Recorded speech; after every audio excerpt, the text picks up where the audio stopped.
하나님의 말씀 창세기 24장 10절부터 27절까지의 말씀입니다. 창세기 24장 10절부터 27절까지를 함께 합독하도록 하겠습니다. 함께 읽겠습니다. 시작.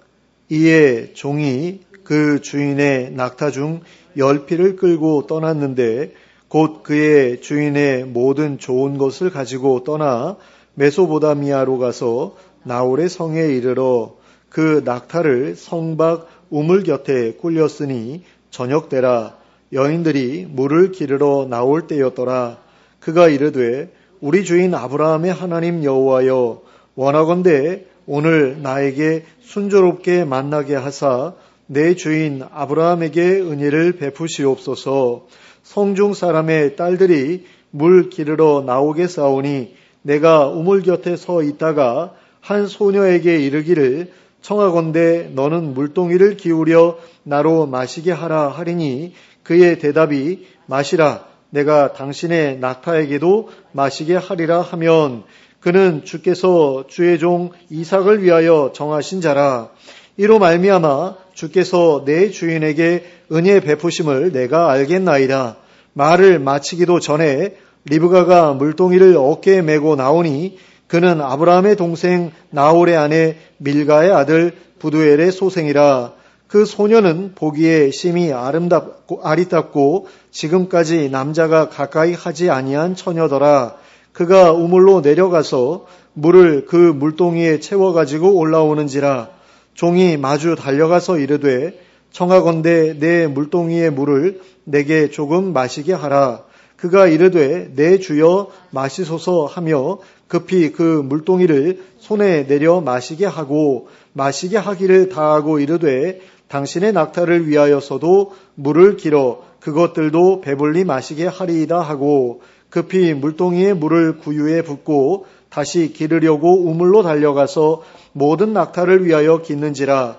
그 사람이 그를 묵묵히 주목하며 여호와께서 과연 평탄한 길을 주신 여부를 알고자 하더니 낙타가 마시기를 다하매 그가 반세겔 무게의 금 코걸이 1개와 13겔 무게의 금 손목걸이 1쌍을 그에게 주며 이르되 내가 누구의 딸이냐 청하건대 내게 말하라. 내 아버지의 집에 우리가 유숙할 곳이 있느냐. 그 여자가 그에게 이르되 나는 밀가가 나홀에게서 낳은 아들 부두엘의 딸이니이다. 또 이르되 우리에게 집과 사료가 족하며 유숙할 곳도 있나이다. 이에 그 사람이 머리를 숙여 여호와께 경배하고 이르되 나의 주인 아브라함의 하나님 여호와를 찬송하나이다. 나의 주인에게 주의 사랑과 성실을 그치지 아니하셨사오며 여호와께서 길에서 나를 인도하사 내 주인의 동생 집에 이르게 하셨나이다 하니라. 아멘. 오늘 우리가 함께 읽은 본문에는 아브라함의 종이 어떻게 이삭의 배우자감을 구했는가 하는 것에 대한 이야기가 기록되어 있습니다. 이 사건을 통해 우리는 어떻게 해야 하나님의 인도를 받을 수 있는가 하는 것에 대한 좋은 교훈을 얻게 됩니다. 본문은 우리에게 하나님의 인도하심을 얻기 위해서는 먼저 하나님 앞에서 신실하고 성실한 삶을 살아야 함을 가르쳐 줍니다. 10절에서 우리는 아브라함의 종이 자기 주인에게 얼마나 신실하였는가 하는 것을 확인할 수 있습니다. 10절에서 아브라함의 종은 그 주인의 낙타 중 10피를 취하고 그 주인의 모든 좋은 것을 가지고 출발하였습니다. 아마도 그는 낙타 10필에 바리바리 짐을 싣고 떠났을 것입니다. 그리고 그 엄청난 예물은 그 종이 자기 주인으로부터 독립하여 새로운 삶을 시작하기에 충분한 재물이었을 것입니다. 그러나 그러한 엄청난 예물을 가지고 가면서도 종의 마음은 조금도 흔들리지 않았습니다. 원래 이 종은 아브라함의 모든 소유를 물려받을 수도 있었던 사람이었습니다. 그러나 이스마엘이 태어나고 이삭이 태어나면서 그는 아브라함의 후계자 자리에서 점점 멀어지게 되었습니다. 그럼에도 불구하고 그는 자기 주인 아브라함을 원망하지 않았습니다. 여전히 그는 주인을 신실하게 따랐고 그 뜻에 순전함으로 순종하였습니다.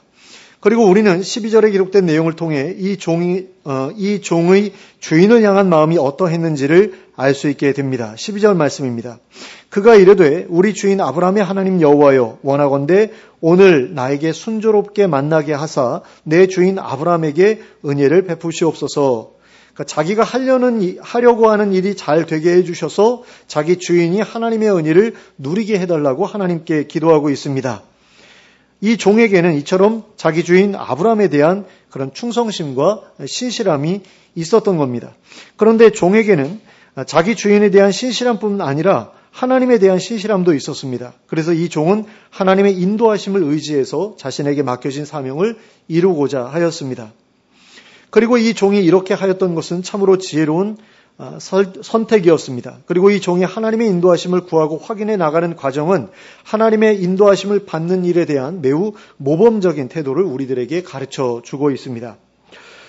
이 종은 하나님의 인도하심을 구함에 있어서 하나님의 분명한 사인을 구했습니다. 아브라함이 이 종에게 내렸던 명령은 어떻게 보면 너무나 막연한 명령이었습니다. 그래서 어떤 여인이 하나님께서 이삭의 아내감으로 인도해 주신 여인인지 분명하게 분별할 수 있도록 분명한 증거가 주어져야 했습니다. 그래서 종은 13절과 14절에서 이렇게 하나님께 기도드렸습니다. 성중 사람의 딸들이 물 기르러 나오겠사오니 내가 우물 곁에 서 있다가 한 소녀에게 이르기를 청하건대 너는 물동이를 기울여 나로 마시게 하라 하리니 그의 대답이 마시라 내가 당신의 낙타에게도 마시게 하리라 하면 그는 주께서 주의 종 이삭을 위하여 정하신 자라 이로 말미암아 주께서 내 주인에게 은혜 베푸심을 내가 알겠나이다. 그러니까 자기가 어떤 여인에게 이렇게 요청할 때에 그 여인이 저런 식으로 반응을 보인다면 그 여인을 하나님께서 예비해 두신 사람으로 알겠다라는 것입니다. 그런데 저의 20대 시절에도 자신의 배우자를 구하기 위해 이렇게 기도하던 청년들이 주변에 적지 않았습니다. 많은 청년들이 제가 만나려 하는 그 사람이 제게 이러저러한 반응을 보이면 그 사람을 하나님께서 보내주신 제 배우자감으로 알겠습니다. 하고 기도했습니다. 그리고 그런 식으로 기도를 해서 응답을 받아 결혼한 커플들이 행복하게 살고 있다는 이야기를 전해 듣기도 했습니다. 아마도 제가 다녔던 학교가 신학대학이었고 또 제가 활동했던 동아리가 예수전도단이어서 더 그랬을지도 모르겠습니다. 그런데 교회에서도 이런 청년들이 적지 않았고요. 이런 분위기가 제가 젊었을 때는 굉장히 유행처럼 이제 퍼져 있었습니다. 그런데 그렇게 응답을 받아서 결혼한 커플들이라고 해도 아무런 노력 없이 저절로 행복하게 살 수 있는 것은 아니지요. 그렇게 분명한 하나님의 사인을 받아 결혼한 커플이라고 하더라도 부부가 서로 함께 노력하지 않는다면 행복한 결혼 생활을 하지 못할 수도 있습니다. 그러므로 이러한 하나님의 응답은 하나님의 인도하심을 받아가며 살아가는 삶에 있어서 그리 길지 않은 한순간의 과정에 불과한 것임을 기억할 필요가 있습니다. 그러나 이러한 과정에 있어서 하나님의 인도하심을 받는 것이 하나님의 백성인 우리에게 있어서 대단히 중요하고 유익한 일이라는 것도 분명한 사실입니다. 그러니까 하나님의 인도를 한번 받았다고 해가지고 그 인도하심이 우리의 어떤 영원한 삶을 결정한다? 이게 아닐 수도 있다라는 거죠. 하나님께서 어떤 개인에게 너를 위해서 내가 이런 미래를 예비해놨어 라고 말씀해 주셨다고 해가지고 그게 나의 어떠한 노력도 없이 확실하게 이루어질 것이다 라고 말할 수는 없다라는 겁니다. 하나님께서 어떤 것을 이야기하셨을 때 그것에 대해서 마땅한 반응을 계속해서 내가 보여드리지 않는다면 하나님의 인도하심이 그때에는 정말 좋은 방향으로 이끌어 가셨지만 거기서 내가 벗어날 수도 있는 거잖아요. 내가 길을 틀어버릴 수도 있는 것 아니겠습니까? 그런 점에 있어서 이게 나의 영혼을 결정하는 어떤 그런 그 방향의 전환일 수도 있지만 그거 한번 인도받았다고 해가지고 이걸로 됐어 라고 생각해서는 곤란하다라는 거죠. 그럼에도 불구하고 그 시점에서만큼은 또 그런 인도가 반드시 필요한 인도였기 때문에 이런 것들에 대해서 우리가 가볍게 여기는 것도 곤란하다라는 거죠. 그러므로 하나님의 인도하심을 받기 위해서 하나님께 분명한 사인 또는 징조를 구하며 기도하는 것은 굉장히 중요한 일이고 지혜로운 일이라고 할 수 있겠다라는 것입니다. 그리고 이처럼 하나님의 사인 또는 하나님의 징조를 구한 다음에는 하나님께서 언제 어떤 방식으로 응답하시는가 하는 것을 적극적인 자세로 확인하려고 노력해야 합니다. 15절부터 17절까지의 내용을 보시면 이에 대한 종의 적극적인 확인 의지를 알 수 있습니다. 그는 자신의 기도가 끝나기도 전에 아름다운 아가씨가 자기 앞을 지나가는 것을 보고 당장에 마주 달려가서 하나님의 사인을 확인하려고 하였습니다. 그래서 자기가 기도하였던 바와 같이 물을 조금 달라고 했고 그 아가씨가 어떻게 반응하는지를 살펴보았습니다. 이 종은 특별히 21절에 기록된 바와 같이 그 아가씨를 묵묵히 주목해 보면서 하나님께서 과연 자신에게 평탄한 길을 주셨는지의 여부를 확인하고자 했습니다. 그리고 이 여인이 하나님께서 보내주신 여인이라는 분명한 확신이 생기자 조금도 주저하지 않고 자신에게 맡겨진 일을 추진해 나갔습니다. 그것은 바로 그 아가씨의 부모를 만나 작은 주인 이삭과의 혼인에 대한 허락을 구하는 것이었습니다. 그런데 우리는 22절에서 그 종이 자신에게 주신 하나님의 징조를 보면서 얼마나 확실한 믿음의 반응을 보이고 있는가 하는 것을 확인할 수 있습니다. 그 일이 무엇입니까? 바로 그 아가씨가 자신이 기도한 바와 같이 행하는 것을 보자 반세겔 무게의 금 코걸이 1개와 13개의 무게의 금 손목걸이 1쌍을 그 아가씨에게 주었던 일입니다. 그런데 이 일이 왜 믿음의 반응이었는가 하면 그 선물이 그저 물을 떠준 일에 대해 수고비로 지불한 것이 아니라 결혼 예물로 볼 수밖에 없을 정도로 엄청난 가치를 지닌 것이었기 때문입니다. 오늘날의 가치로 환산할 때에 반세겔 무게의 금고리는 한돈 반 정도의 무게로서 제가 이번 주일에 확인을 해봤거든요. 그랬더니 한돈이 54만 4천 원이더라고요. 한돈에 우리가 구입할 때, 또 판매할 때는 46만 얼마인가 가격 차가 굉장히 크던데 어쨌든 구입할 때의 가격이 54만 4천 원. 그래서 한돈 반 정도의 무게는 81만 6천 원 정도의 가치를 가지고 있다. 라고 할 수 있고요. 그리고 13개 무게의 금 손목걸이 한 쌍은 총 23개이기 때문에 60돈 정도의 가치를 가지고 있습니다. 그래서 이번 주일 시세로 3,264만 원 정도, 3,200만 원 정도. 그래서 다 합치면 3,345만 6천 원 정도의 가치를 가지고 있는, 그러니까 3천만 원을 그냥 처음 본 아가씨한테 선물로 준 거예요. 이건 제정신이 아닌 거죠. 근데 어떻게 이렇게 할 수 있었느냐라고 했을 때, 이 여자가 하나님께서 예비한 여자가 확실하구나라는 그런 확신이 생겼던 거죠. 그런 믿음이 생겼기 때문에 이런 반응을 보일 수 있었다라는 겁니다. 그래서 조금도 지체하지 않고 이렇게 비싼 선물을 주면서 부모님을 만나볼 수 있게 해달라고 하여서 하나님의 인도하심에 대해 이야기하고 결혼에 대한 허락을 구하고자 했던 것입니다. 그런데 우리는 이 종이 그 아가씨의 부모를 만나기에 앞서 보였던 반응을 먼저 살펴보아야 할 필요가 있습니다. 종은 자신이 만난 그 아가씨가 바로 주인의 조카임을 깨닫고 이렇게 반응했습니다. 26절과 27절 말씀입니다.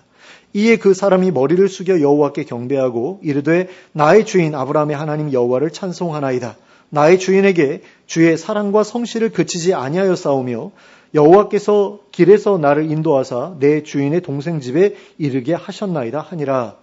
자, 이러한 종의 반응이 우리에게 가르쳐주는 것이 무엇입니까? 바로 하나님의 인도하심을 통해 순적한 길을 걷게 되었다면 마땅히 이에 대해 감사해야 한다라는 것입니다. 그것이 하나님의 인도하심에 대해 우리가 보여야 할 마땅한 반응이다라는 거죠. 그런데 우리가 이 본문을 통해 살펴볼 수 있는 것은 종의 지혜로운 모습만이 아닙니다. 종의 지혜로운 모습도 우리에게 좋은 본을 보여주지만 그것보다 더 중요한 것은 이러한 종의 기도에 대해 신실하고 섬세하게 응답하신 하나님의 모습이라고 할 수 있습니다. 그러니까 우리가 성경을 볼 때에 그 성경 안에서 우리가 본받아야 될 사람의 모습도 우리가 찾아내야 되지만 우리가 또 의지해야 할 하나님의 모습도 찾아낼 필요가 있다는 거죠. 그러니까 하나님의 말씀, 하나님의 모습을 발견해내는 것, 신실하신 하나님, 아름다우신 하나님의 모습을 발견해내는 것도 성경을 보는 데 있어서 굉장히 중요한 일이다라는 겁니다.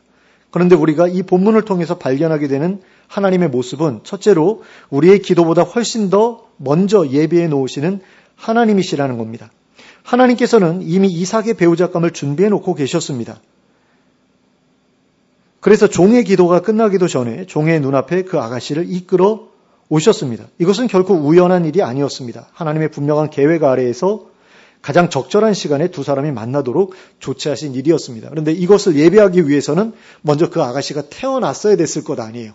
어디에선가 이삭의 배우자감이 예비되어 있었어야 되잖아요. 그러니까 이 종이 하나님께 어떤 여인인지 가르쳐 주십시오라고 기도하기도 전에 적어도 16년 아니면 20년 전에 이미 하나님께서 예비해 놓으셨어야 그때에 만날 수 있는 것 아니겠어요? 그러니까 우리가 기도하기도 전에 우리가 필요로 하는 것들을 하나님께서 알고 미리 예비해 두시는 분이 바로 하나님이시다라는 겁니다.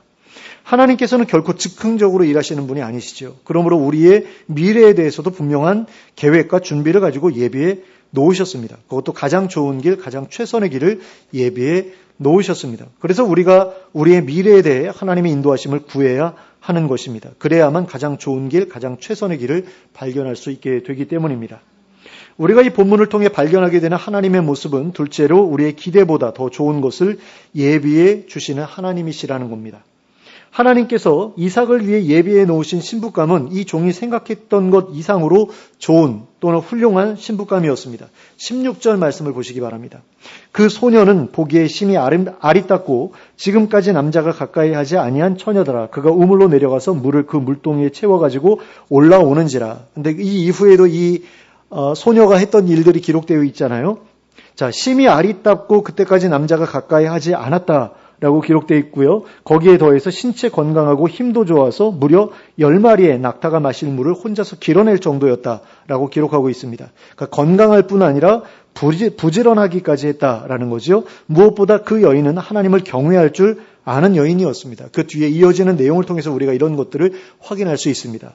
세상에 이런 신부감이 얼마나 많겠습니까? 근데 어떻게 이렇게 딱 절묘하게 맞아떨어지는 신부감을 발견하게 된 거죠. 그러니까 날씬하고 예쁘다 치면 성격이 나쁘거나 비실비실하고 똑똑하고 건강하고 부지런하면 여성적인 매력이 없는 그런 경우도 많죠. 그러니까 뭐가 이렇게 괜찮다 싶으면 반대편에서 조금 문제가 있는 그런 사람들도 많은데 이 여인은 이 모든 것을 구비하고 있었다라는 겁니다. 그러니까 하나님께서는 이런 여인을 이삭의 아내감으로 예비해 두고 계셨던 거죠. 그러므로 우리는 이러한 사실을 통해서 하나님은 결코 우리의 기대를 실망시키지 않으시며 우리를 위해 우리의 기대보다 더 좋은 것을 예비해 주시는 분이심을 알 수 있게 됩니다. 우리가 이 본문을 통해서 발견하게 되는 하나님의 모습은 셋째로 우리가 하나님의 인도하심을 분명하게 확인할 수 있도록 응답해 주시는 분이시다라는 겁니다. 그러니까 응답을 주시되 확실하게 분별할 수 있는 그런 응답을 주신다라는 거죠. 18절에서 20절까지의 내용을 보시면 하나님께서 그 종의 기도에 얼마나 정확하게 응답해 주셨는가 하는 것을 확인할 수 있습니다. 한 번에 엄청난 양의 물을 마시는 낙타를 위해 그것도 무려 10마리나 되는 낙타를 위해 물을 길어낸다고 하는 것은 결코 자원해서 할 만한 일이 아니었습니다. 워낙에 힘든 일이기 때문에 이걸 내가 하겠습니다라고 먼저 자원한다라는 것은 정말 잊기 힘든 일이었다라는 겁니다. 아무리 친절한 사람이라고 할지라도 돈도 받지 않고 이러한 친절을 베푸는 것은 어떤 면에서는 지나치다고 하지 않을 수 없는 그런 정도의 일이었다라는 거죠. 그럼에도 불구하고 이 여인은 이러한 무리한 기준을 충족시킴에 있어서 한치의 부족함도 없었습니다. 하나님께서는 그 여인으로 하여금 종이 기도하였던 그 기준을 그대로 충족시키게 하셨습니다. 그리하여 이 종으로 하여금 그 여인이 바로 하나님께서 친히 이삭을 위해 예비해 두신 여인임을 알게 해 주셨습니다. 그러므로 우리는 하나님의 인도하심을 구할 때에 그 응답을 어떻게 확인해야 할지에 대해 염려할 필요가 없습니다. 하나님의 인도하심은 결코 불분명하게 주어지는 경우가 없기 때문입니다. 단지 우리가 주의해야 하는 것은 그 분명한 징조를 우리의 부주의함으로 놓치지 않도록 하는 일이라고 할 수 있겠습니다. 하나님께서 여러 차례 응답을 주셨음에도 불구하고 그 응답을 계속해서 놓치는 사람들이 있습니다. 부주의해서 그런 경우도 있는데요. 불신앙 때문에 그런 경우도 있죠. 그러니까 하나님께서 과연 응답하실까? 자기들이 기도하면서도 이거 응답하시겠어라는 의심을 가지고 기도하는 사람들이 있잖아요. 그런 사람들은 기도해놓고 기도 응답을 확인하지 않죠. 그래서 베드로가 헤롯에게 투옥되었을 때 하나님 베드로를 살려주세요 하고 얼마나 많은 사람들이 기도를 했습니까? 야고보 사도가 목이 잘려서 죽었으니까 베드로도 그렇게 죽을 게 분명하니까 하나님 살려주세요 라고 기도해놓고 막상 천사가 풀어줘가지고 집에 돌아왔더니 베드로의 우리말로 하면 귀신인가 보다 이렇게 생각을 하잖아요. 그러니까 불신앙이죠. 그런 부분에 있어서는. 그러니까 이러저러한 의심 때문에 우리는 하나님의 응답을 받았음에도 불구하고 그 응답을 하나님의 응답이라고 생각하지 못하거나 때로는 거절하기까지 합니다. 그래서 하나님의 응답을 어이없게 놓쳐버리기도 합니다. 그러니까 내가 생각했던 거하고 좀 다를 수 있는 거잖아요. 기도 응답이. 내가 생각했던 것보다 더 좋은 걸 주시려고 다른 걸 주셨는데 이건 아닌가 봐 라고 생각하는 경우가 있을 수 있다라는 거죠. 그러니까 배우자 감 구할 때 내가 생각했던 것만큼 잘생기지 않았어. 내가 생각했던 것보다 키가 너무 작아. 내가 생각했던 것보다 직업이 변변치 못해. 이런 어떤 그런 것들 때문에 거절하는 경우가 분명히 있을 수 있다라는 거죠. 직장도 마찬가지고요. 여러 가지 측면에서 그러니까 외적으로 보이는 거 보고서 이거 아닌데라는 그런 생각을 하기도 한다라는 겁니다. 그런데 그럴 것이었다면 처음부터 기도하지 않고 자기 마음대로 결정하는 것이 더 나을 수도 있는 것 아니겠습니까? 그런데도 기도를 굳이 해놓고서 그 응답을 오히려 거절한다라고 하는 것은 이거는 하나님을 모욕하는 일이 될 수도 있습니다. 그래서 이런 부분에 있어서 우리가 굉장히 주의해야 될 필요가 있는 거죠. 그러므로 우리가 하나님의 응답을 구할 때에는 하나님께서 반드시 응답하시는 분이시며 분명하게 확인할 수 있도록 응답해 주시는 분이시라는 믿음을 가지고 기도해야 합니다. 그리고 응답이 주어졌을 때에는 그 응답이 자신의 마음에 들지 않더라도 반드시 받아들여야 합니다. 그것이 하나님을 신뢰하는 자로서 마땅히 보여야 할 태도이기 때문입니다. 이제 말씀을 맺겠습니다. 우리는 하나님의 자녀입니다. 그래서 하나님께서는 우리가 하나님의 인도하심대로 살아가기를 원하십니다. 이것은 너무나 분명한 사실이죠. 그러므로 우리는 우리의 인생에서 중요한 결정을 할 때마다 하나님의 인도하심을 구해야 합니다. 하나님의 인도하심 없이 자기의 마음대로 결정하고 나아가는 일이 없도록 해야 합니다. 그리고 하나님의 인도를 구했다면 그 다음에는 하나님의 사인 또는 징조를 구하고 적극적으로 그리고 주목하여 하나님의 응답을 확인해야 합니다. 그리고 하나님의 인도하심을 확인한 다음에는 망설이지 말고 그 길로 나아가야 합니다. 하나님께 감사하며 성실함으로 그 길을 따라 걸어가야 한다라는 것입니다. 그럴 때 우리는 우리가 기대했던 것보다 더 나은 결과를 경험할 수 있게 될 것입니다. 그리고 그 일로 인해서 하나님께 감사하지 않을 수 없게 될 것입니다. 처음에는 하나님의 인도하심이 우리의 눈에 차지 않을 수도 있습니다. 우리가 기대했던 것보다 못한 것을 주셨다고 생각할 수도 있습니다. 하지만 시간이 지난 뒤에는 수많은 믿음의 선배들이 증언하고 있듯이 하나님의 인도하심이 우리를 가장 좋은 길로 인도하셨음을 확인할 수 있게 될 것입니다. 그러므로 무슨 중요한 결정을 내리든지 간에 늘 하나님의 인도하심을 구하며 하나님의 응답하심을 쫓아 살아감으로써 하나님이 예배해 놓으신 최고의 선물들을 풍성하게 받아 누리는 우리 모두가 될 수 있기를 예수 그리스도의 이름으로 축원합니다. 함께 기도하겠습니다. 좋으신 하나님, 좋으신 아버지, 우리를 위해서 가장 좋은 것들을 예비해 두고 계실 줄로 믿습니다. 그 좋은 것들을 우리가 다 받아 누려야 하나님 마음에도 흡족하실 텐데 하나님 우리가 구하지 않아서 그런 것들을 받아 누리지 못하는 경우가 없는지 우리가 우리의 삶을 돌아볼 수 있길 원합니다. 내가 하나님의 인도하심을 구했다면 이런 실수는 하지 않았을 텐데 이런 잘못된 결정은 하지 않았을 텐데 라고 후회하는 것들이 없는지 돌아보게 하시고 앞으로라도 하나님 우리가 정말 최선의 결정만을 내리면서 살아갈 수 있기 위하여 하나님의 뜻을 구하는 데 게으르지 않은 삶을 살아가게 해주시길 원합니다.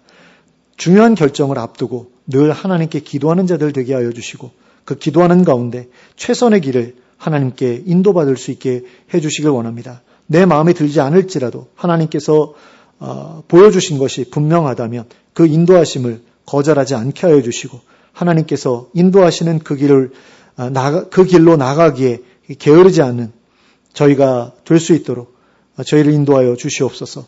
하나님의 보여주신 것에 주저함이 있거나 망설임이 있지 않게 하여 주시고 하나님께서 나아가라고 하신 길이면 주저없이 망설임 없이 나아가는 저희들 될 수 있도록 하나님 인도해 주시고 그 끝에서 하나님의 인도하심이 최선의 길이었음을 확인하고 하나님께 감사하고 또 거기서 만족하는 저희 모두가 될 수 있도록 인도하여 주시옵소서. 그래서 하나님께서 예비하신 것들 하나도 놓치지 아니하고 다 자신의 것으로 취하고 그것을 통하여서 또 많은 이들에게 덕을 끼치는 그런 귀한 삶을 살아가는 저희 모두가 될 수 있도록 인도하여 주시옵소서. 예수 그리스도의 이름으로 기도하였습니다. 아멘.